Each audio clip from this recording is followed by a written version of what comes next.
Donald ট্রাম্পের তর্জন গর্জন পাত্তাই পেল না ইরানের নেতা আয়াতুল্লাহ খামেনির কাছে। পারমাণবিক ইস্যুতে আমেরিকার সঙ্গে ইরানের আলোচনার সম্ভাবনা নাকচ করে দিলেন আয়াতুল্লাহ খামেনি। ইরানের সর্বোচ্চ নেতা স্পষ্ট জানিয়ে দিলেন আমেরিকার সঙ্গে সরাসরি কোনো আলোচনা হবে না, কেননা আমেরিকা আলোচনার নামে নিজের সিদ্ধান্ত অন্যের উপর চাপিয়ে দিতে চায়। খামেনির এই দৃঢ় বক্তব্য এমন সময় এলো যখন আন্তর্জাতিক অঙ্গনে ওয়ালটন বিএলডিসি ফ্যান খরচ বাঁচে 65% পর্যন্ত। ওয়ালটন বিএলডিসি ফ্যান ছড়ায় স্বস্তির সবুজ হাওয়া। ইরানের পারমাণবিক কর্মসূচি ঘিরে নতুন করে উত্তেজনা বাড়তে শুরু করেছে।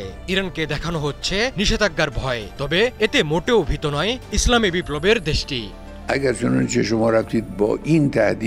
মঙ্গলবার এক টেলিভিশন ভাষণে নিজের কঠোর অবস্থান জানিয়ে দেন আয়াতুল্লাহ খামেনি। এর আগে জার্মানি, ফ্রান্স, যুক্তরাজ্য এবং ইউরোপীয় ইউনিয়নের পররাষ্ট্রনীতি প্রধান কায়া কাল্লাসের সঙ্গে বৈঠক করেন ইরানের পররাষ্ট্রমন্ত্রী আব্বাস আরাকচি। আলোচনার মূল বিষয় ছিল জাতিসংঘের আসন্ন নিষেধাজ্ঞা। ইউরোপীয় দেশগুলো ইতিমধ্যেই জানিয়েছে ইরান তার পারমাণবিক কর্মসূচি সীমিত না করলে এবং আন্তর্জাতিক পরিদর্শকদের প্রবেশাধিকার না দিলে নিষেধাজ্ঞা স্থগিত রাখা হবে না।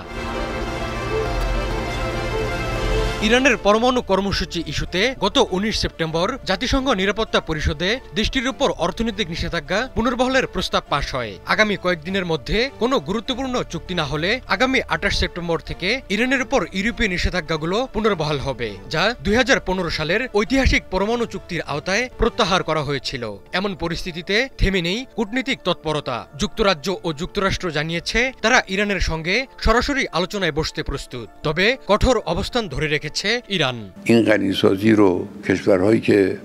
খামেনি স্পষ্ট করে বলেছেন আমেরিকা আলোচনার ফলাফল আগে থেকে নির্ধারণ করে রেখেছে, যা আলোচনার মূল উদ্দেশ্যকে ব্যাহত করে। আমেরিকার দাবি আলোচনার একমাত্র গ্রহণযোগ্য ফলাফল হল ইরানের পারমাণবিক কার্যক্রম ও সমৃদ্ধকরণ সম্পূর্ণ বন্ধ করে দেওয়া। খামেনির মতে এটি কোনো আলোচনা নয়, বরং এটি হলো নির্দেশ। কোনো স্বাধীন ও সম্মানিত জাতি এমন শর্তে আলোচনায় বসতে পারে না বলে জানান খামেনি। খামেনি মনে করেন হুমকির মুখে আলোচনা মেনে নেওয়া মানে হলো ইরান ভয়ভীতির কাছে নতি স্বীকার করেছে। তিনি বলেন যদি একবার এই ধরনের দুর্বলতা প্রমাণিত হয় তবে তা কখনোই শেষ হবে না। আজ পারমাণবিক সমৃদ্ধকরণের জন্য হুমকি দেওয়া হচ্ছে, কাল মিসাইল কর্মসূচির জন্য হুমকি আসবে।